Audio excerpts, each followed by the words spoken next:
સ્વામી મથેણ વંદામી મથેણ વંદામી સ્વામી મથેણ વંદામી વંદના કરીએ. હાજી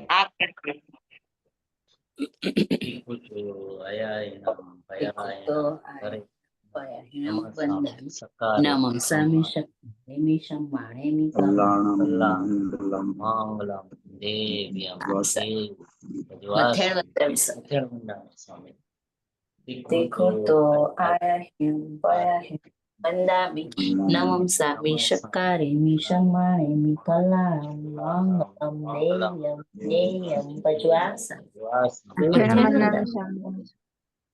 देखो तो आया हूँ पया वंदामि नमः स्वामी शक्कारेमि शम्माणेमि कलामं देयं देयं भजवासा मथेण वंदामि स्वामी सुखसातामा સ્વામી સુખ સતાવો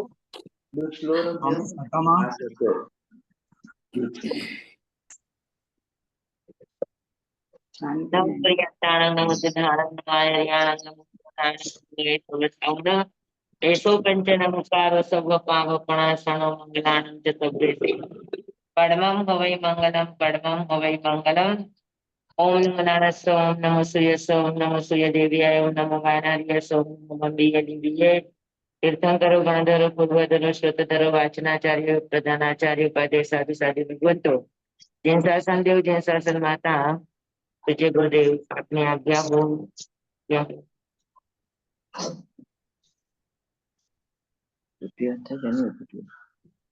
ચાલો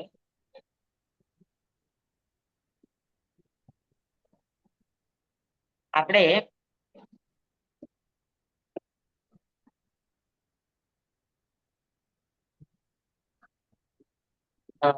ઘણા દિવસ આપણું વેકેશન પડ્યું. હવે આપણા રેગ્યુલર ક્લાસીસ આપણું લાસ્ટ સૂત્ર આપણે કહ્યું તટ પ્રમાણે. તટ પ્રમાણે એટલે શું? તો કે મતિ શ્રુતાવધિ મનઃ પર્યય કેવલાની જ્ઞાનમ. ત્યાર પછી આ સૂત્ર આપ્યું કે તટ પ્રમાણે એટલે તે જ્ઞાન પ્રમાણ છે.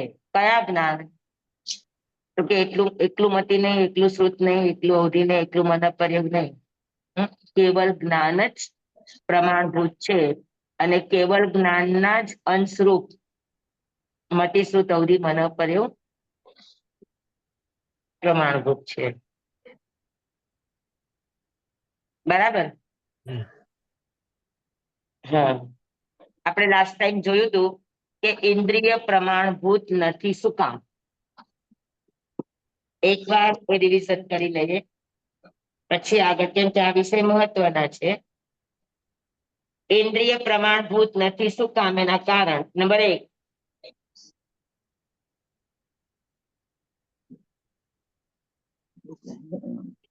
ચાલો બોલો. બધાની મર્યાદા છે. હા, બધાની મર્યાદા છે ઇન્દ્રિય વગેરેની. સમજાતું નથી આ ભૂલી ગયા. ઇન્દ્રિય મન વગેરે બધાની મર્યાદા છે. ઇન્દ્રિય મન વગેરે બધાની મર્યાદા છે. ઓકે, શું મર્યાદા છે? અરૂપીનો બોધ કરી શકતી નથી. રૂપીને જ જોઈ શકે છે.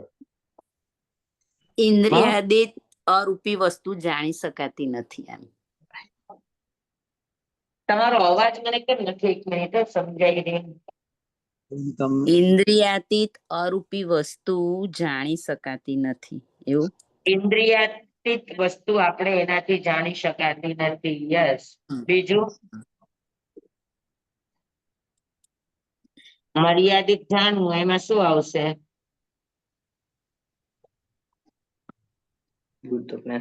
રૂપી પદાર્થ. હા, અરૂપીનો બોધ કરી શકતી નથી સ્વામી. 1 મિનિટ મને 1 મિનિટ. તમારા અવાજ ક્લિયર કેમ નથી આવી રહ્યો? 1 જ મિનિટ.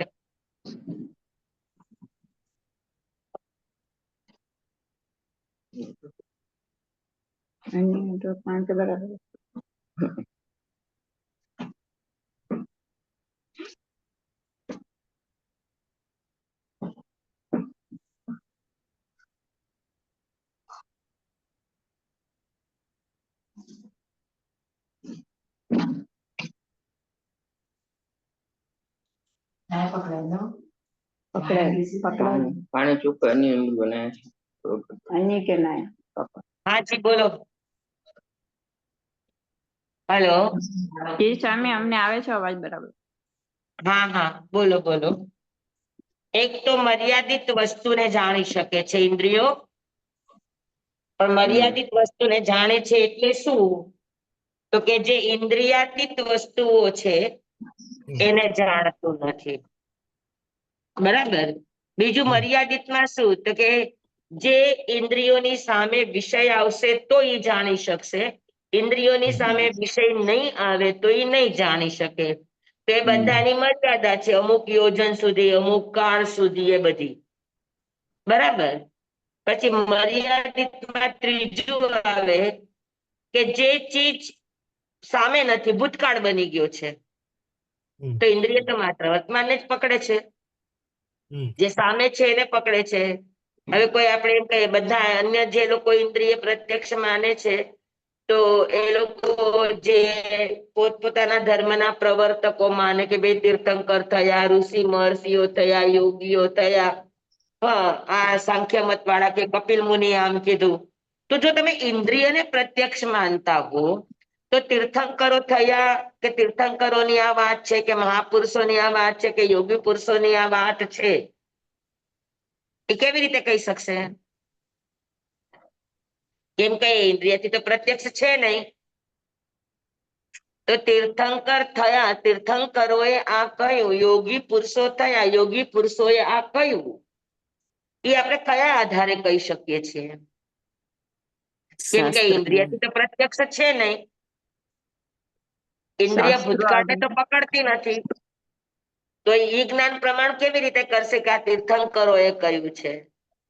તો એની મર્યાદા આવી ગઈ કે ના આવી ગઈ? હા, કે જે ભૂતકાળ બની ગયું, જે પાસ્ટ થઈ ગયું, અથવા તો જે ભવિષ્ય છે એ ઇન્દ્રિય પકડી શકતું નથી, મર્યાદા. હવે જે પૂરેપૂરું પકડી શકતું નથી ભૂતકાળમાં છે, આપણી પાસે આપણે ગઈકાલ જેવી છે, સમજી લો કે અત્યારે આપણે 50, 60, 100, 80 વર્ષના જે પણ હોઈએ, તો આપણા પાસ્ટ 50, 60, 70 વર્ષ છે, એ 70 વર્ષ આપણા મગજમાં છે. તો એ ઇન્દ્રિયની સામે નથી, પણ આપણે એને જાણીએ છીએ કે આપણો ભૂતકાળ શું હતો, આપણું ગઈકાલ શું હતી. અને તો ગઈકાલને ઇન્દ્રિય જાણી શકતી નથી.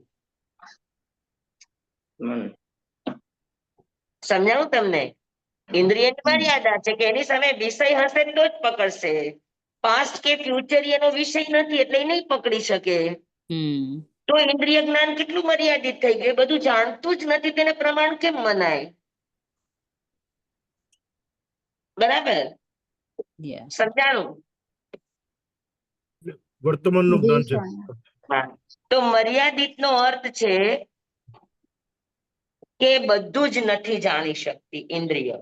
હવે જે જ્ઞાન કે જે ચીજ બધું જ ન જાણી શકે તેને પ્રમાણ કેમ કેવું? એનું અધૂરું જ્ઞાન છે, તો અધૂરા જ્ઞાનને પ્રમાણ કેમ માનવું?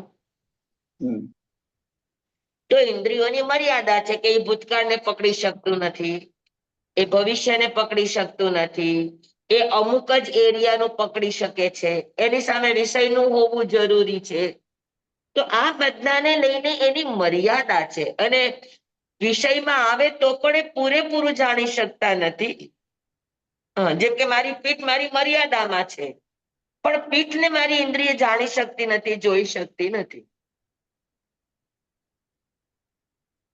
સમજાણું બરાબર?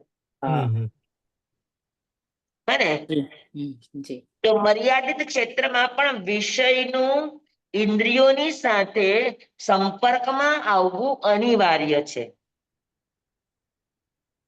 ભલે દૂરથી કે નજીકથી, આંખ છે એ દૂરથી જ વસ્તુને પકડી લે છે, તો એની માટે વિષયોનું હોવું અનિવાર્ય છે.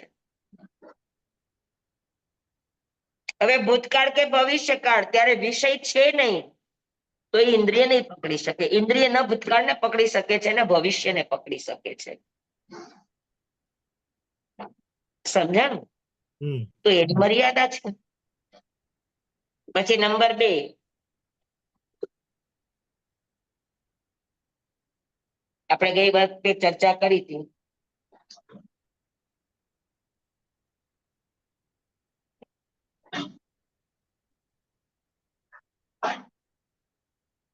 આપણે કઈક 3 પોઈન્ટ વિચાર્યા હતા ને કયા 3 પોઈન્ટ હતા?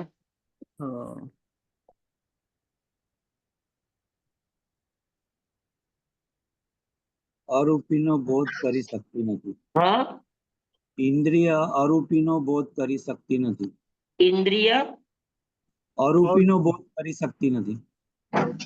ઇન્દ્રિય રૂપીનો બોધ કરી શકતી નથી, માત્ર રૂપી પદાર્થોને જ પકડી શકે છે. Very good. પછી પછી ત્રીજો પોઈન્ટ હતો હાજી, ચાક્ષુષ અને અચાક્ષુષ પદાર્થોને ઇન્દ્રિય જાણી શકતી નથી. અરૂપીને જાણી શકતી નથી. બરાબર, રૂપીમાં પણ બધાને જાણી શકતી નથી. ચૌસ્પર્શી છે એને નથી જાણી શકતી, ઇન્દ્રિય પકડી નથી શકતી. એટલે અચાક્ષુષ ને ઇન્દ્રિયો પકડી શકતી નથી. Very good. પછી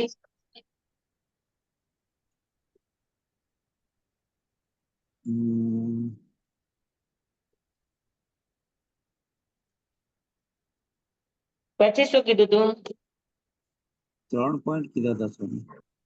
હા, 3 પોઈન્ટ કીધા હતા સ્વામી તમે. હા, 3 પોઈન્ટ કયા કીધા હતા?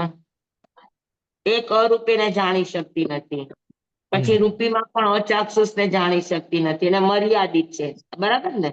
બરાબર. અને પહેલું જે આપણે કીધું એ કોઈ પણ ઇન્દ્રિય વિષયને પૂરેપૂરું જાણી શકતી નથી, એની મર્યાદા છે.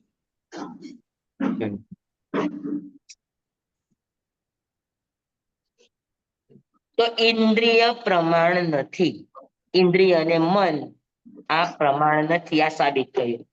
હવે આપણે બીજું સાબિત કરવાનું છે કે આગમ પ્રમાણ નથી.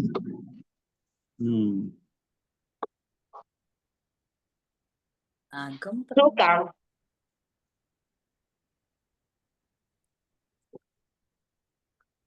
આ લોકો માને છે કે વેદ એ પ્રમાણ છે, મીમાંસકો વગેરે. હા, શું કામ માને? એનું કારણ શું? તમે એને વેદને પ્રમાણ માનવાનું, તો કે અપૌરુષેય છે. અપૌરુષેય એટલે કોઈ પુરુષ દ્વારા રચાયેલા નથી, એમને અનાદિકાળથી છે. તો આપણે કહીએ કે તેનો રચનારો જ કોઈ નથી, તેને પ્રમાણ કેમ મનાય? અને કોઈ પણ વાક્ય રચના પુરુષ વગર ન થાય. પુરુષ એટલે આત્મા. આત્મા વગર કોઈ પણ વાક્યની રચના ન થાય, તો અમે તમારા વેદને પૌરુષેય જ નથી, તો એને અમે પ્રમાણ કેમ માની શકીએ?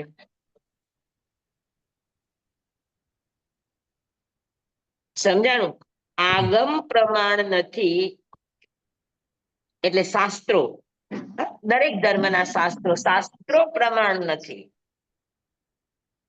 ઇવન આપણા આગમ 32 આગમ છે, એ પણ પ્રમાણભૂત નથી.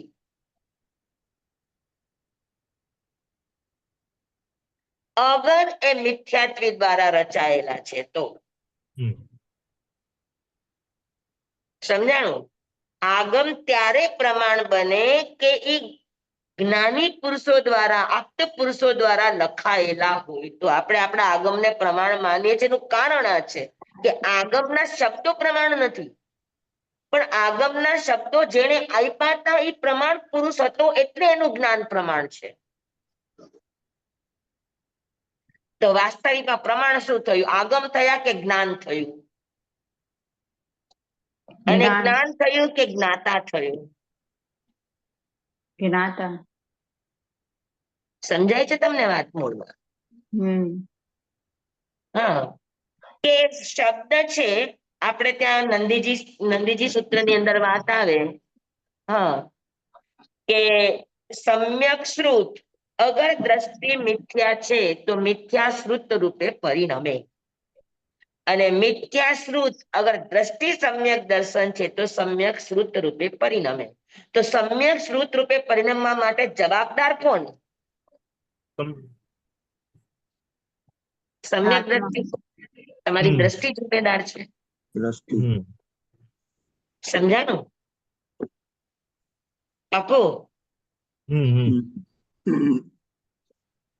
અને એટલે શબ્દો પ્રમાણ નથી, શાસ્ત્રોના અક્ષરો પ્રમાણ નથી. શબ્દ એ આગમ નથી, પણ શબ્દ પાછળ કહેવાના જે મહાપુરુષોના પ્રયોજનો છે, હેતુ છે, એની પાછળના જે લક્ષ્ય છે એ એના સમ્યક જ્ઞાનમાંથી નીકળતા હોવાને લઈને એ પ્રમાણભૂત છે.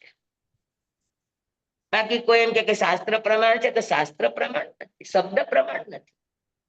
શબ્દ કોના દ્વારા કહેવાનું, કયા જ્ઞાન દ્વારા કહેવાનું, તો પ્રમાણ છે. એટલે આપણે કહીએ કે અમે 5 ઇન્દ્રિય અને મન, તો 5 ઇન્દ્રિય અને મનથી એકેન્દ્રિય જીવોને પણ જ્ઞાન થાય છે, મતિ જ્ઞાન.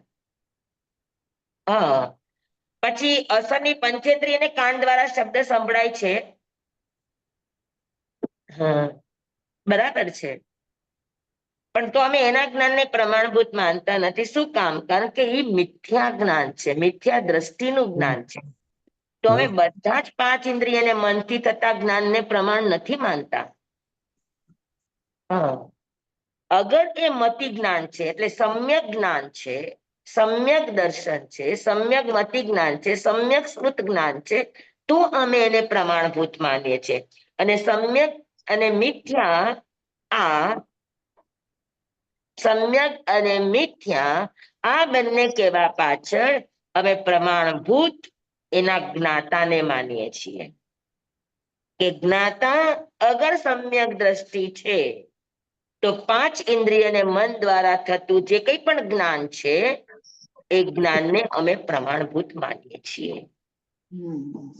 જ્ઞાતા સમ્યક દ્રષ્ટિ છે અને જે કંઈ પણ સાંભળ્યું અને એનું જેને પણ કથન કર્યું, શબ્દો દ્વારા જેનું કથન થયું, તો ઈ શાસ્ત્રોને, ઈ વાક્યોને, ઈ શબ્દોને અમે સમ્યક શ્રુત એટલે પ્રમાણભૂત.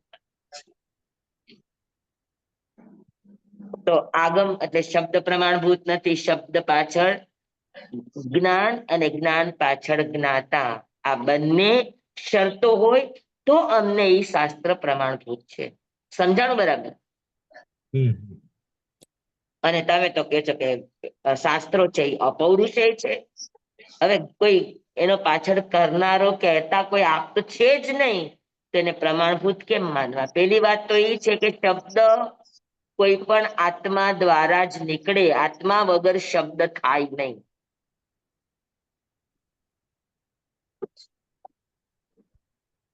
એ લોકો માને કે શબ્દ એ આકાશનો ગુણ છે, પણ ખરેખર શબ્દ એ કોઈ પણ આત્મામાંથી, કોઈ પણ પુરુષ એટલે આત્મા માંથી નીકળતી વાક્ય રચનાઓ છે. સમજાણું? હા, તો કાંઈ નહીં, તમે કહો છો કે અમે આત્માને પ્રમાણભૂત માનીએ છીએ, તો ઘણા એવું કહે છે કે અમે અમારા ઋષિ મહર્ષિઓએ જે કહ્યું, હા, 4 વાક્ય કહ્યું એ પ્રમાણભૂત માનીએ, કપિલ મુનિએ કહ્યું એ પ્રમાણભૂત માનીએ. હા, બરાબર છે. તો આવા ધન્વંતરી વગેરે જે આ શાસ્ત્રો કર્યા એને અમે પ્રમાણભૂત માનીએ. એ ઋષિ મહર્ષિઓને તો તમે માનો જ છો ને? તો અમે એમ કહીએ કે ઋષિઓએ જે કહ્યું, યોગીઓએ જે કહ્યું તે સત્ય છે, તે પ્રમાણભૂત છે. તો આપણે કહીએ કે અમે યોગીઓને પણ સત્યરૂપ પ્રમાણભૂત નથી માનતા. અગર યોગી સમ્યક દ્રષ્ટિ નથી તો અમે એને માનતા નથી. બરાબર? એટલે ઇન્દ્રિયો પણ પ્રમાણભૂત નથી, આગળ પણ પ્રમાણભૂત નથી, ઋષિ મહર્ષિઓ પણ પ્રમાણભૂત નથી. પ્રમાણભૂત હોય તો શું છે? તો કે એની દ્રષ્ટિ, એનું જ્ઞાન. એનું જ્ઞાન પ્રમાણભૂત છે, અને જ્ઞાન પણ સમ્યક દ્રષ્ટિથી આવ્યું હોય તો. અને સમ્યક દ્રષ્ટિથી આવ્યું જ્ઞાન પ્રમાણભૂત એટલા માટે છે કે એ કેવલ જ્ઞાનનો અંશ છે. જેમ કોઈ મોટી કંપની હોય અને એની બ્રાન્ચ એક નાની હોય, એમ મતિશ્રુત અવધિ મન પર્યવ એ કેવલ જ્ઞાનની બ્રાન્ચીસ છે, અગર સમ્યક છે તો. સમજાઈ ગયું બરાબર બધાને? એકદમ પાકું? જી સ્વામી. જી જી સ્વામી. સ્વામી. હમણાં ઘણા ક્લાસ થી જોઉં છું હર્ષિતભાઈ નથી. છે જી છું સ્વામી. જો અચ્છા, ઓકે ઓકે ઓકે. મેં તમારા નામ નથી જોતી ને એટલે મને ઘણા દિવસથી એમ થાય છે કે હર્ષિતભાઈ કેમ નથી દેખાતા. જી છું સ્વામી. ઓકે, ઠીક છે, સરસ. ભગવાન તો સમજાણું બોલ્યા. બધાને બરાબર? હા, એટલે પ્રમાણભૂત છે કેવળ દ્રષ્ટિ એવું. યસ, દ્રષ્ટિ, અને ઈ દ્રષ્ટિથી આપ્ત બનેલો આત્મા. એ દ્રષ્ટિથી આપ્ત બનેલો આત્મા. એટલે આપણે આગમ કોને કહીએ કે જે આપ્ત પુરુષના જ્ઞાનમાંથી પ્રગટ થયું હોય. આગમ, આ એટલે આપ્ત પુરુષ, અને ગમ એટલે જ્ઞાન. આપ્ત પુરુષના મુખેથી એમના જ્ઞાનમાંથી નીકળ્યું હોય એને આપણે પ્રમાણભૂત માનીએ છીએ, એને આગમ માનીએ છીએ. એ આપ્ત વાણી છે. અને આપ્ત એટલે શું? તો કે કેવળ જ્ઞાની, સર્વજ્ઞ, જે સંપૂર્ણ નિર્દોષ પુરુષ છે.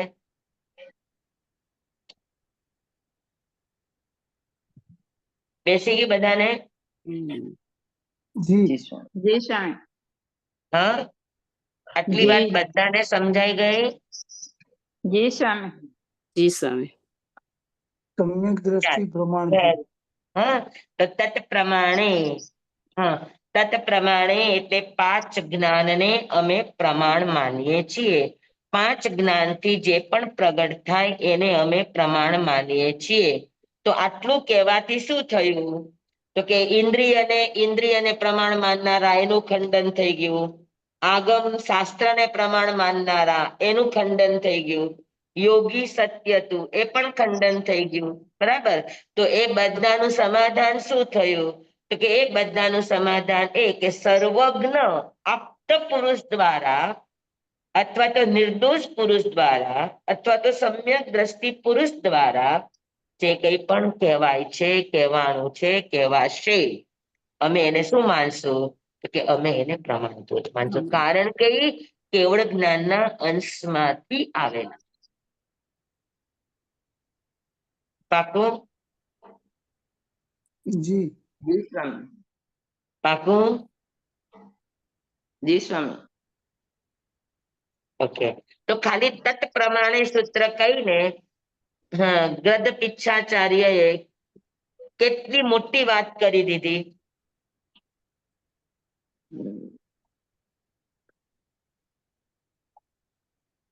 સમજાણું? તો આ દરેક સૂત્રની રચના પાછળના હવે તમે આને જ જોઈ લ્યો કે આપણા તત્વાર સૂત્ર ભણી રહ્યા છે. તમને એક પણ વાક્ય તમને ક્યાંયથી અધૂરું લાગે છે? આપણે આટલા સૂત્રો કર્યા. 10. હા, અને આટલા સૂત્રો ભણ્યા, આપણને કોઈ પણ વાત એવી લાગે કે આ ખોટી છે? ગમે એટલા ના. તર્ક બુદ્ધિ લગાડો, તમે એને ખોટું પ્રમાણિત ન કરી શકો. હા, જી સ્વામી. તો આ પ્રામાણિકતાની નિશાની છે.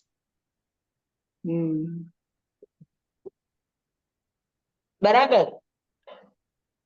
જી સ્વામી. હવે એના પછીનું સૂત્ર આટલું બધાને બરાબર સમજાઈ ગયું? તો આપણે આગળ વધીએ. ઇન્દ્રિય પ્રમાણભૂત નથી. હા, પછી આગમ શાસ્ત્ર એટલે શબ્દો પ્રમાણભૂત નથી. યોગી પણ પ્રમાણભૂત નથી. શું કામ? તો કે ઇન્દ્રિયની તો આપણે 3 જાતની મર્યાદા જોઈ. બરાબર? કે એ અરૂપીને નથી જાણતું, એ અચાક્ષુષને નથી જાણતું, અને ચાક્ષુષ હોવા છતાં પણ એની વિષયને પકડવાની મર્યાદા છે એને લઈને નથી જાણી શકતું. બરાબર? ભૂત અને ભવિષ્યને નથી જાણી શકતું. તો આ બધી મર્યાદાઓને લઈને ઇન્દ્રિયથી જે જ્ઞાન થાય એને આપણે પ્રમાણભૂત માનતા નથી. સ્વામી ગ્રંથ ઉપર આ ટીકા બધું રચે તે પ્રમાણભૂત શું છે? માનતા નથી. તો કે શાસ્ત્ર પ્રમાણ માટે શબ્દ પ્રમાણ નથી, પણ શબ્દ કયા જ્ઞાનથી આવ્યા છે અને કયા પુરુષના મુખેથી નીકળ્યા છે એને આપણે પ્રમાણ માનીએ છીએ. એ વ્યક્તિ કેવી છે, પ્રમાણિત છે તો એના શબ્દો પ્રમાણિત છે, તો એના શાસ્ત્રો પ્રમાણિત છે. બરાબર. અગર દ્રષ્ટિ પ્રમાણિત નથી તો એ આગમ વાંચશે ને તો પણ એનો દુરુપયોગ જ કરશે, એને સમ્યક રૂપે નહીં પરિણમે, તો એ શાસ્ત્ર નહીં બને. એની માટે મિથ્યા દ્રષ્ટિ માટે શાસ્ત્ર પણ શસ્ત્ર બનશે. અને દ્રષ્ટિ સમ્યક છે તો મિથ્યા શાસ્ત્ર પણ એની માટે શાસ્ત્રનું કામ કરશે. પાકું? જી. જી. એકદમ બરાબર. જી સ્વામી. એકદમ. જી સ્વામી. તો સ્વામી ગ્રંથ ઉપર ટીકા રચે તે શું? હલો, ગ્રંથ ઉપર ટીકા રચે તે શું? એક મિનિટ હર્ષિતભાઈ, તમારો અવાજ નથી આવી રહ્યો ભાઈ મને. અચ્છા. સ્વામી ગ્રંથ ઉપર ટીકા રચે તે શું? જ્ઞાન ઉપર જે ટીકા રચે ને હર્ષિતભાઈ, એનો અર્થ એ છે કે હવે જેમ કે આ તત્ પ્રમાણે આટલું કહી દીધું, પણ આપણે તત્ પ્રમાણ એટલે શું? તો કે જ્ઞાન પ્રમાણ છે એટલું જ આવડે. પછી 5 ઇન્દ્રિયો એ પ્રમાણભૂત નથી, કેમ કે 5 મતિ જ્ઞાન છે 5 ઇન્દ્રિયને મન દ્વારા થતું છે, તો 5 ઇન્દ્રિયને મન દ્વારા માત્ર થવાથી એ પ્રમાણભૂત નથી બની જતું. તો આ બધું એને ડિટેલ કરવું પડે, એને સમજાવવું પડે કે તત્ પ્રમાણે મહાપુરુષો તો સૂત્ર આપી દે, એનું જ્ઞાન નિર્મળ છે એટલે. નાનકડામાં નાનકડું સૂત્ર હોય, પણ નાનકડામાં નાનકડા સૂત્રમાં કેટલી વિશાળ વાતો છુપાયેલી છે એ કોણ ખોલે? એ ટીકા ખોલે. જી. તો ટીકા રચનારા પણ આપ્ત વ્યક્તિ હોય, સમ્યક દ્રષ્ટિ હોય, તો જ એની ટીકા માન્ય બને. રાઈટ. સમજાણું?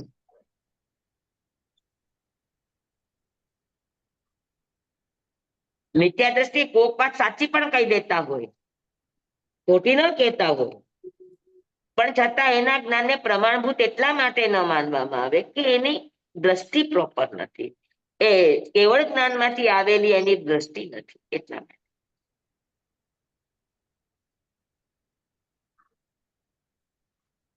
પાકું? જી.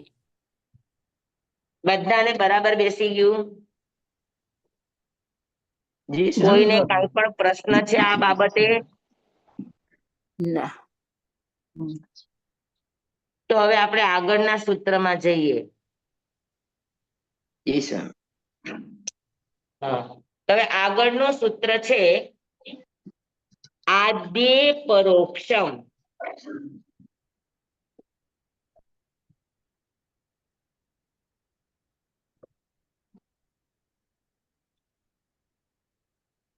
આદે પરોક્ષ. આદ્ય પરોક્ષમ. આદ્ય પરોક્ષમ નો અર્થ છે, આદ્ય શબ્દ છે, આદિ શબ્દ છે, આદિમાંથી આદ્ય થયું. જી. યમ આદ્ય આદ્યાની. આદ્ય એટલે આદિ, શરૂઆત. તો આદ્યમ આદ્ય આદ્યાની સંસ્કૃતના રૂપ પ્રમાણે.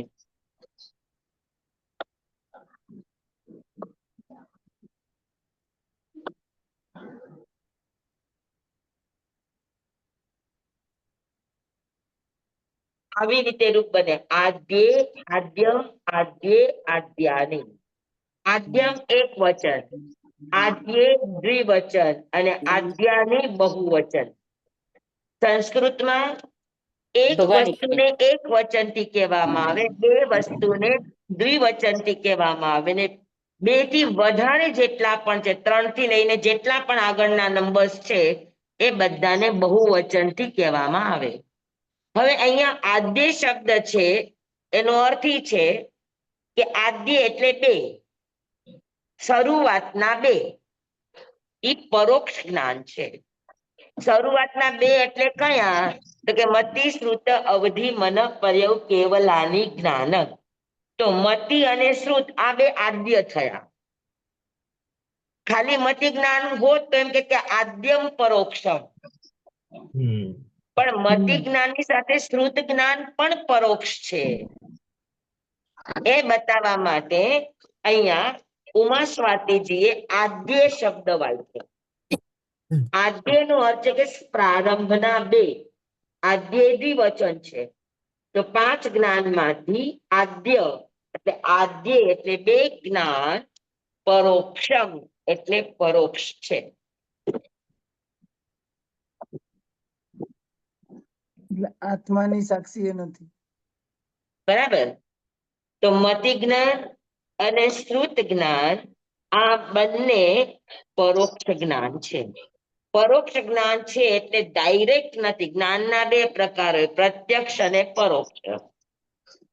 તો આપણને એમ થાય કે આપણે કાનેથી પ્રત્યક્ષ સાંભળીએ છીએ, આંખેથી પ્રત્યક્ષ જોઈએ છીએ, નાકેથી પ્રત્યક્ષ ઊંઘીએ છીએ, જીભથી પ્રત્યક્ષ આપણે રસાસ્વાદ અનુભવીએ છીએ અને સ્પર્શથી આપણે પ્રત્યક્ષ સ્પર્શના અનુભવ કરીએ છીએ.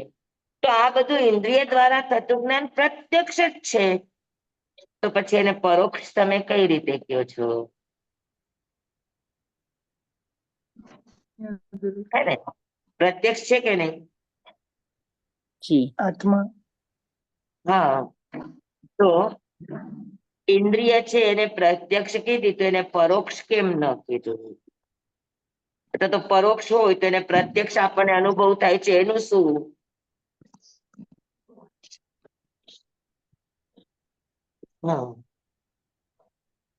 તો આપણે કેવું પડે કે જાણનાર સાધન પ્રત્યક્ષ અને પરોક્ષ કોને કહેશું? તો કે જાણનાર સાધન કોણ છે? તો કે જાણનારો આત્મા છે.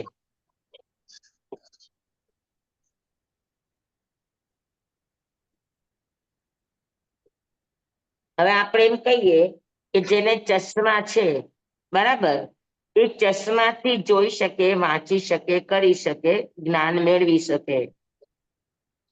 તો ચશ્માથી જુએ છે તો એ પરોક્ષ થયું.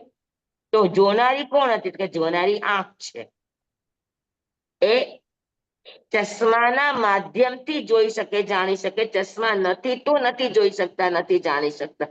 તો ચશ્મા દ્વારા એને આંખથી જે જ્ઞાન થશે એ પરોક્ષ થયું. આમ જનરલ વ્યવહારમાં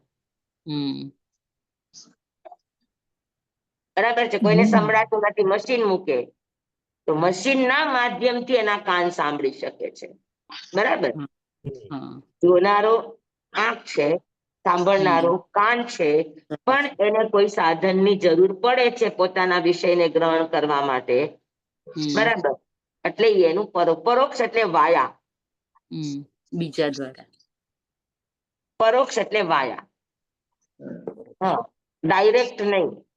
પ્રત્યક્ષ એટલે ડાયરેક્ટ. તો આમાં જાણનારું કોણ છે? તો કે જાણનારો આત્મા છે. બરાબર. જે આંખને જોવા માટે ચશ્માની જરૂર ન પડે એમ જે આત્માને પદાર્થોનું, વિષયોનું જ્ઞાન કરવા માટે ઇન્દ્રિયોનો સહારો ન લેવો પડે, એમને એની મેળે કોઈના પણ સહારા વગર ડાયરેક્ટ આત્મા દ્વારા જ્ઞાન થાય તો એને પ્રત્યક્ષ કહેવામાં આવે.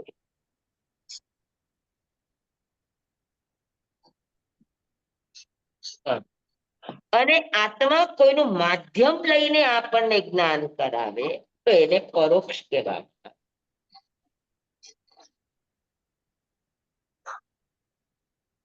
બરાબર. હવે આત્માને શબ્દ વિષયનું જ્ઞાન કરવું છે તો છદ્મસ્થ છે, એની પાસે આત્મા દ્વારા ડાયરેક્ટ નથી, તો એને કાનનો સહારો લેવો પડે. તો કાનના સહારાથી એને શબ્દનું જ્ઞાન થાય આત્માને. તો આત્મા જાણનારો છે પણ એને સહારો કોનો લાગ્યો? તો કે કાનનો. કાન દ્વારા એને જાય એ પ્રત્યક્ષ થશે કે પરોક્ષ થશે? પરોક્ષ. તો સ્વામી પ્રત્યક્ષ એટલે ઇન્દ્રિયાતીત કહેવાય? હાજી. પ્રત્યક્ષ એટલે ઇન્દ્રિયાતીત કહેવાય? પ્રત્યક્ષ એટલે ડાયરેક્ટ આત્મા દ્વારા. આ લોકો જે બીજા દર્શન વાળા વાત કરે ને તો એ લોકોનું કેવું એમ હોય કે ઇન્દ્રિયથી જે થાય એ બધું પ્રત્યક્ષ છે. તો આપણે ત્યાં આગળ શીખડાવશે કે ઇન્દ્રિય પ્રત્યક્ષ નો ઇન્દ્રિય પ્રત્યક્ષ. તો એમાં ઇન્દ્રિય પ્રત્યક્ષ ને મતિ જ્ઞાન અને શ્રુત જ્ઞાન ને ઇન્દ્રિય પ્રત્યક્ષ લીધું છે કે અત્યારે ઇન્દ્રિયથી આપણે એને ડાયરેક્ટ સમજી શકીએ છીએ, જાણી શકીએ છીએ, વિષયને પકડી શકીએ છીએ, એટલે એને ઇન્દ્રિય પ્રત્યક્ષ કહેવાય. પણ એને નો ઇન્દ્રિય પ્રત્યક્ષ ન કહેવાય. નો ઇન્દ્રિય પ્રત્યક્ષ એટલે રિયલ પ્રત્યક્ષ, અવધિ મન પર્યવ અને કેવળ, એ ડાયરેક્ટ આત્મા દ્વારા થાય છે, તેને નો ઇન્દ્રિય પ્રત્યક્ષ કહેવાય. પણ ઇન્દ્રિય પ્રત્યક્ષ પણ આખર આવે શેમાં? તો કે પરોક્ષમાં. કારણ કે જાણનારું ઇન્દ્રિય નથી, જાણનારું આત્મા છે, એ ઇન્દ્રિયના માધ્યમથી જાણે છે. હવે કેવડી ભગવાન છે, એને કોઈ પણ વસ્તુને ઓળખવા માટે ઇન્દ્રિયોનો સહારો લેવો નથી પડતો, એ સીધા એના કેવળ જ્ઞાન દ્વારા જાણી શકે છે. હા, બરાબર છે કે નહીં? એટલે આપણે એને કેવડી ભગવાનને આપણે અનિન્દ્રિયા કહીએ છીએ. અનિંદ્રિયા ઇન્દ્રિય છે, પણ ઇન્દ્રિયનો ઉપયોગ એને કરવો પડતો નથી. હા, આપણે જ્ઞાન કરવા માટે, વિષયનું બોધ કરવા માટે આપણે ઇન્દ્રિયનો પ્રયોગ કરીએ છીએ, ત્યારે કેવડી ભગવાનને ઇન્દ્રિયનો પ્રયોગ કરવો પડતો નથી, એને ડાયરેક્ટ સીધે સીધું જણાય છે. એને કોઈ પણ ટેસ્ટ કરવો હોય તો એને મોઢામાં નાખવાની જરૂર નથી, એ સીધે સીધું કહી શકે કે આનો આ ટેસ્ટ છે. કારણ કે કેવળ જ્ઞાન છે, અને કેવળ જ્ઞાનમાં ઇન્દ્રિયો વગર ડાયરેક્ટ કોઈ પણ પદાર્થને સમજવાની, ઓળખવાની, એના જ્ઞાન પ્રાપ્ત કરવાની એની પાસે ક્ષમતા છે. એટલે એ પ્રત્યક્ષ કહેવાય. હા, એટલે એ પ્રત્યક્ષ કહેવાય. એ પ્રત્યક્ષ કહેવાય. યસ, મન પ્રજ્ઞાન પ્રત્યક્ષ છે, કેવળ જ્ઞાન પ્રત્યક્ષ છે, અવધિ જ્ઞાન પ્રત્યક્ષ અવધિ છે. જ્ઞાન પ્રત્યક્ષ. અહીંયા બેઠા બેઠા કોઈ પણ રૂપી પદાર્થો દૂર છે એને પણ એ જોઈ જાણી શકવાની ક્ષમતા રાખે છે. કોના કારણે? તો કે અવધિ જ્ઞાન આત્મા દ્વારા છે. એમાં કોઈ ઇન્દ્રિયનો સહારો નથી. ઇન્દ્રિયનો સહારો લેવો પડે તો મર્યાદા આવી જાય. સમજાણું બધાને? પાકું? જી. જી સ્વામી. અત્યારે આપણને અમુક જ શબ્દો સંભળાય છે, કેટલાય શબ્દો છે આપણે સાંભળી શકતા નથી. જ્યારે કેવડી હોય તો બધા જ શબ્દોને સાંભળી શકે. આખા લોકમાં જ્યાં પણ શબ્દ છે ત્યાં એ શબ્દ નહીં સાંભળી શકે, કારણ કે એને એ સાંભળવા માટે આ કાનની જરૂર નથી. આ કાન હોય તો મર્યાદા છે.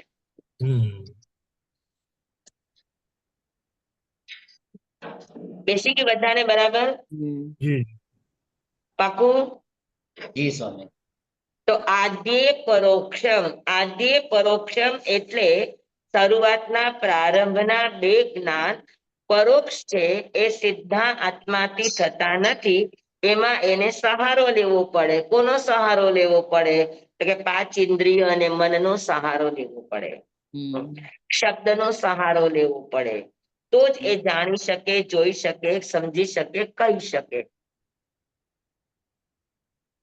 એટલા માટે પાંચ જ્ઞાનમાંથી પ્રથમના બે જ્ઞાન જે કીધા એ શું છે? તો કે પરોક્ષ. પરોક્ષ છે. સમજાણું બરાબર જી સ્વામી. બધાને? જી સ્વામી.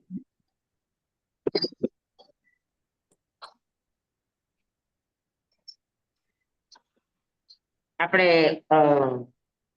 છે ને, છે ઇન્દ્રિય પ્રત્યેકનું, છે ઇન્દ્રિય પ્રત્યેકને નિજ નિજ વિષયનું જ્ઞાન, પાંચ ઇન્દ્રિયના વિષયનું પણ આત્માને ભાન. તો ઇન્દ્રિય છે એ ખાલી પોતપોતાના વિષયને જાણી શકશે, એનાથી વધારે નહીં જાણી શકે. કાન છે એ શબ્દને જ જાણી શકશે, આંખ છે એ રૂપને જ જાણી શકશે, નાક છે એ ગંધને જ જાણી શકશે. પછી એક ઇન્દ્રિય બીજા ઇન્દ્રિયનો વિષય જાણી શકતી નથી, પકડી શકતી નથી, જનરલ. હા, પણ કોઈ આત્મામાં એવી લબ્ધિ છે, આત્મામાં એવી લબ્ધિ છે જેને સંભિન્ન સ્ત્રોત લબ્ધિ કહેવામાં આવે. તો સંભિન્ન સ્ત્રોત લબ્ધિમાં એ તાકાત છે કે એક ઇન્દ્રિય બીજા ઇન્દ્રિયનું કામ કરી શકે. એ પાટીમાં લખો ને શબ્દ. હલો સ્વામી પાટીમાં લખો ને. લખીને બતાવો સ્વામી.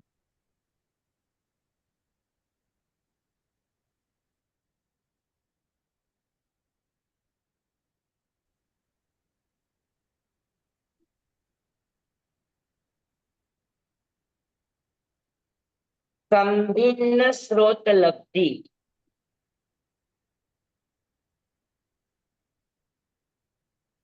સંભિન્ન સ્ત્રોત લબ્ધિનો અર્થ છે કે કોઈ પણ ઇન્દ્રિયનું કામ એના વિષયને જાણી શકે.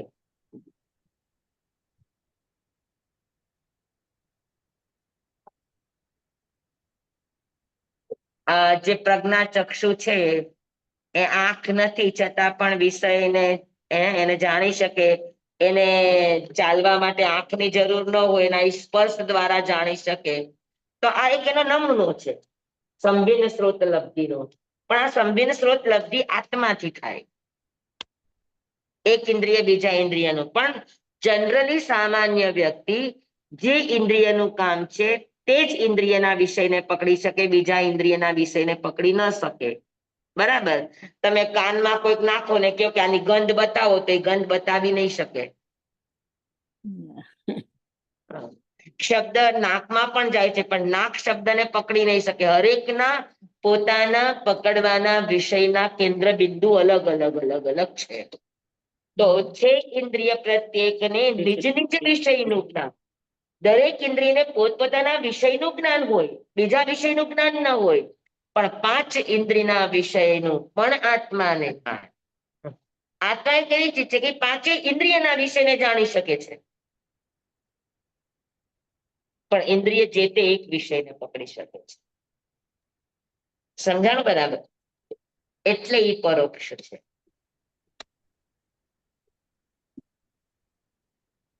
તો મતિ જ્ઞાન અને શ્રુત જ્ઞાન, આ બંને જ્ઞાન શું છે તો કે પરોક્ષ છે. પરોક્ષ છે એટલે માધ્યમથી થતા જ્ઞાન છે. પછી હવે એની માટે આપણે ત્રીજું માધ્યમ લેવું પડે. જેમ કે આંખ છે, હા, એ પરોક્ષ છે. તો આંખ દ્વારા થતું જ્ઞાન છે એ પરોક્ષ જ્ઞાન છે. પણ આંખને પણ ચશ્માની જરૂર પડે છે, તો એ પરોક્ષનું પરોક્ષ થયું. થયું કે ના થયું? આંખ પરોક્ષ, અને આંખને પણ સહારો કોનો લેવો પડે? પરોક્ષ એટલે સહારો. એ ચશ્માનો સહારો લેવો પડ્યો. તો એ પરોક્ષનું પરોક્ષ જ્ઞાન. સાથે સાથે પ્રકાશ પણ જોઈએ આંખને જોવા માટે. પ્રકાશ હોય તો દેખાય. ઘણી બધી મર્યાદાઓ છે ઇન્દ્રિયોને.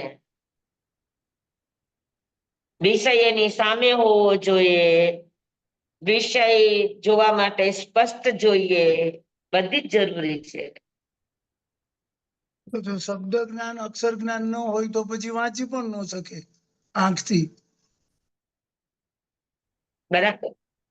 શ્રુત જ્ઞાન ને શબ્દનો સહારો લેવો પડે એટલે પરોક્ષ છે. લિમિટેશન્સ છે બધાની. હા, એટલે પરોક્ષ જ્ઞાન સમજાણું બધાને કે જે બોધ કરવામાં તમારે બાહ્ય સાધનોની અપેક્ષા રાખવી પડે એને પરોક્ષ કહેવાય. આત્મા ડાયરેક્ટ જાણે, કેમ કે જાણનારો આત્મા છે, જ્ઞાન કરવા વાળો આત્મા છે. એ આત્માનો સ્વભાવ છે જ્ઞાન. પણ એ સ્વભાવને એક્ટિવેટ કરવા માટે અગર એને બીજા સહારાની જરૂર પડે છે તો એ પરોક્ષ છે. અને ડાયરેક્ટ એ પોતા દ્વારા જાણે છે તો પ્રત્યક્ષ છે. બેસી ગયું? પાકું? આદ્ય પરોક્ષ. આદ્ય પરોક્ષમ. આદ્ય એટલે બે. બે પરોક્ષ છે. તો બે કયા પરોક્ષ? તો કે પાંચ જ્ઞાનમાં પહેલા બે કયા? આદ્ય એટલે પ્રારંભના. તો પ્રારંભના શું છે? તો કે મતિશ્રુત. મતિશ્રુત બે પરોક્ષ. હા, તો મતિશ્રુત આદ્ય પરોક્ષમ. હા, અને પ્રત્યક્ષ અન્યત. બાકીના જે અન્યત, પછીનું સૂત્ર છે પ્રત્યક્ષ મન્યત. એને છૂટું પાડો તો પ્રત્યક્ષમ અન્યત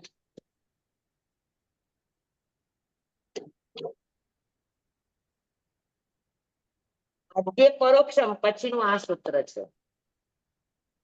પ્રત્યક્ષમ પ્રત્યક્ષમ મન્યત એટલે પ્રત્યક્ષમ અન્યત. અન્યત એટલે બાકીના, અન્યત એટલે અન્ય બીજા.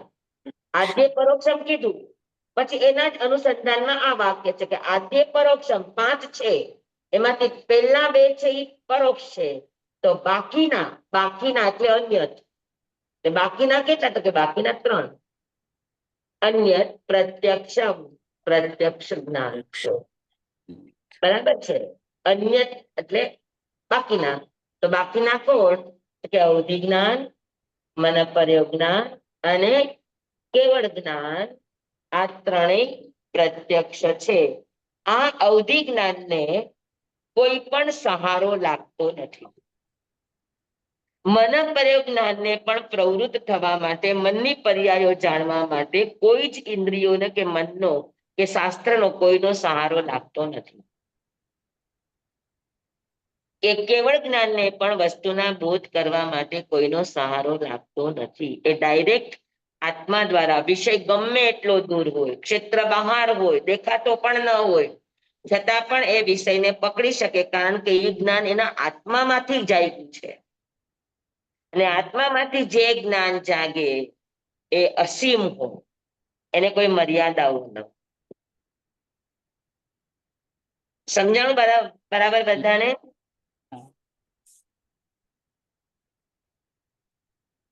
તો પ્રત્યક્ષમ અન્યત એનો અર્થ છે કે અન્ય 3 જ્ઞાન, અવધિ જ્ઞાન, મનપર્ય જ્ઞાન અને કેવળ જ્ઞાન આ પ્રત્યક્ષ જ્ઞાન છે. એટલે ઇન્દ્રિય અને મનની સહાયતા વગર થનારા જ્ઞાન છે, માધ્યમ વગર થનારા જ્ઞાન છે, માધ્યમ વગર પદાર્થનો બોધ કરાવનારા જ્ઞાન છે. સમજાણું? એટલે મતિ, શ્રુત અને અવધિ આ 3 જ્ઞાન અગર સમ્યક દ્રષ્ટિ છે તો પ્રમાણભૂત છે, સમ્યક દ્રષ્ટિ નથી તો પ્રમાણભૂત નથી. અને મનપર્ય અને કેવળ જ્ઞાન આ બંને પ્રમાણભૂત જ હોય. શું કામ? તો કે મનપર્ય જ્ઞાન અને કેવળ જ્ઞાન સમ્યક દ્રષ્ટિને જ થાય, મિથ્યા દ્રષ્ટિને ન થાય. બરાબર? તો મનપર્ય જ્ઞાન અને કેવળ જ્ઞાન તો પ્રમાણભૂત છે જ, પણ મતિ, શ્રુત અને અવધિ પણ પ્રમાણભૂત બની શકે. ક્યારે? કે અગર જ્ઞાતા સમ્યક દ્રષ્ટિ છે તો. અગર જ્ઞાતા સમ્યક દ્રષ્ટિ નથી તો મતિ, શ્રુત અને અવધિ આ 3 શું થાય? તો કે 3 પ્રમાણભૂત જ્ઞાન ન કહેવાય. સાચી વાત કરી શકે પણ એના જ્ઞાનને પ્રમાણભૂત માની ન શકાય.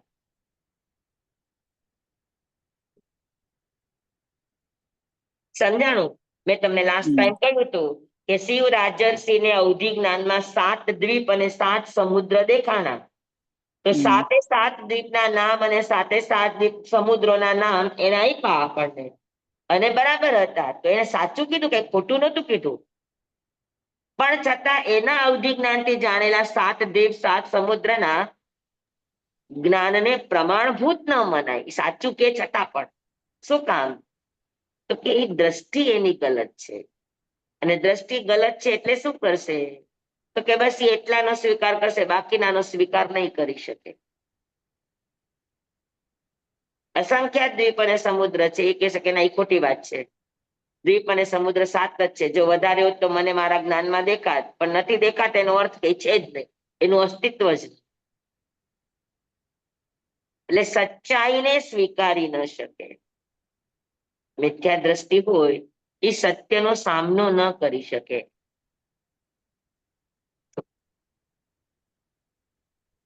સમજાણું બધાને બરાબર? જી સર. હા, તો આટલા સૂત્રો બધાને સમજાઈ ગયા? પાકા? હા. જી બાબા. જી સ્વામી એટલે બધાના મૂળમાં સમ્યક છે. યા આત્મા સમ્યક દ્રષ્ટિ હોવો જોઈએ, બસ. એ જરૂરી છે, મેઇન એ જરૂરી છે. એક જ વસ્તુને એટલે કેટલું બારીકાઈથી સમજાય. પ્રામાણિકતા આત્માની છે. આત્માને સમ્યક દર્શન છે તો પ્રામાણિક છે. એનાથી નીકળતું તમામ જ્ઞાન પ્રામાણિક છે. આત્મા અગર મિથ્યા દ્રષ્ટિ છે તો એનાથી થતું જ્ઞાન, જો મિથ્યા દ્રષ્ટિ ને સમ્યક દ્રષ્ટિ જે કહે છે એ વાત ખોટી નથી હોતી, પણ પ્રમાણભૂત ન કહેવાય.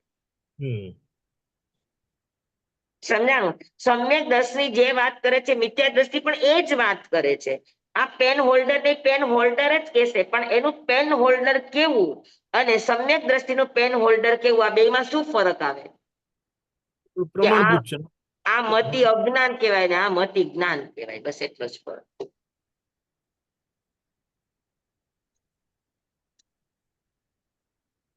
બરાબર? વસ્તુને વસ્તુ તરીકે કહેશે પણ વસ્તુને વસ્તુ તરીકે સ્વીકારી નહીં શકે, જે સમ્યક દ્રષ્ટિ સ્વીકારી શકે. દેખાતી ન દેખાતી તમામ વસ્તુને સમ્યક દ્રષ્ટિ સ્વીકારી શકે. એ એમ કે મને અત્યારે આટલું જણાણું છે, આનાથી આગળ ઘણું બધું હોઈ શકે, મને નથી જણાતું.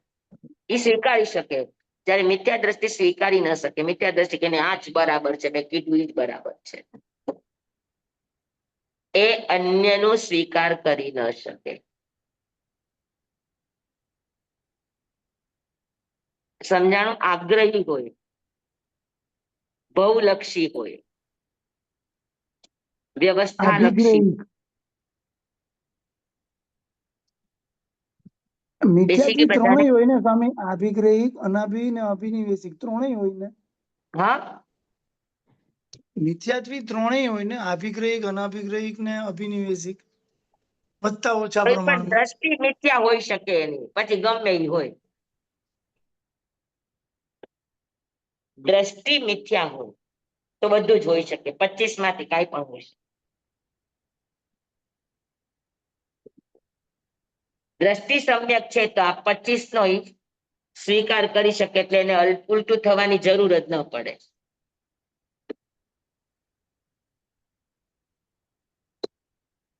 સમજાય કે બધાને? જી જી જી સ્વામી. હા, તો આજે આટલું રાખીએ આપણે. આપણા 10, 11 ને 12 સૂત્ર થયા. બરાબર છે? હવે આપણે આગળ આગળના વિષયો બધા હજુ વધારે ખુલશે. પછી હવે મતિ જ્ઞાન ને અલગથી કહેશે, કેમ કે મતિ જ્ઞાન ની માટે આપણા આગમમાં તો શબ્દ આવે છે આભિની બૌદ્ધિક જ્ઞાન.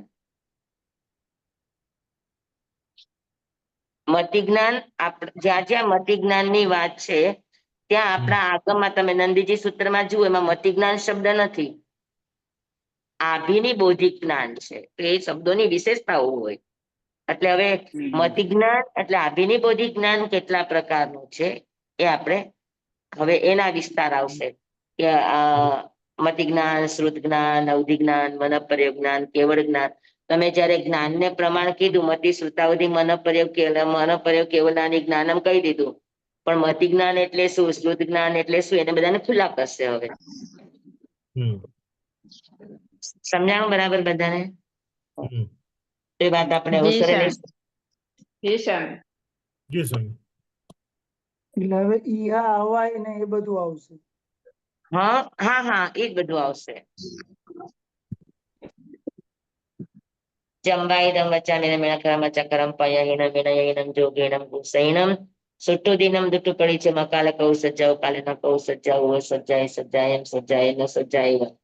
ભણતા ગણતા ચિંતવતા વિચારતા સૌતા સાંભળતા જ્ઞાનીઓના અનંત અનંત ભાવો છે, અનંત અનંત પર્યોગો છે, અનંત અનંત ગમા છે, અનંત અનંત નય છે, અનંત અનંત નિક્ષેપ છે, અનંત અનંત રહસ્ય છે, અનંત અનંત ખુલાસાઓ છે. આમાંથી કોઈ પણ ભાવ ભેદ નહીં, નિક્ષેપ ગમા રહસ્ય ખુલાસાનું સ્ખલન છદ્મસ્ત ભાવે મારા બોલવામાં, કહેવામાં, સમજાવવામાં આવ્યું હોય, આપના સાંભળવા સમજવામાં આવ્યું હોય તો અરિયંશિત કેવડી ગુરુ ભગવાન આપની સાક્ષી, આત્મા પરમાત્માની સાક્ષી હોય.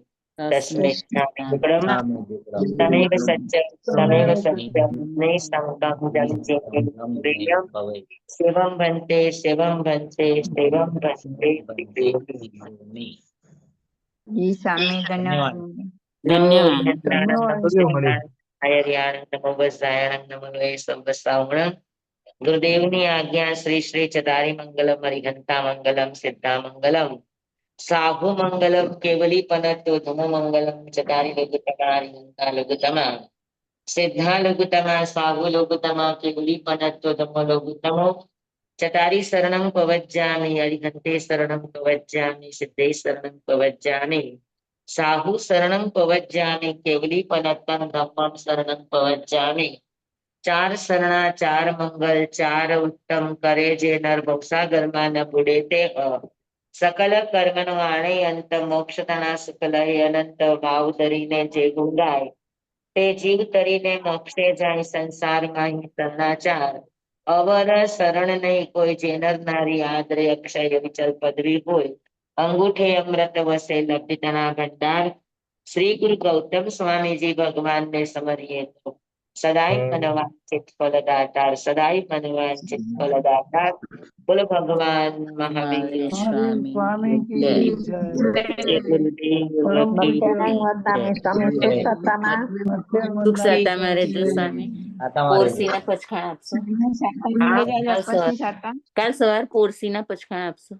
પોરસી પચકાન ચોવ્યમ પ્યારો પચકેસનમ કાનું કાય મક્ષાય પથાણા ગોળમ સહસ્રાગારણમ સ્વસમય મધ્યાગારણ ગપ્પાણમ ગોસ્તી સુખ સત્તામાં સ્વામી રહેજો. પરીક્ષા છે આશીર્વાદ આપજો રવિવાર.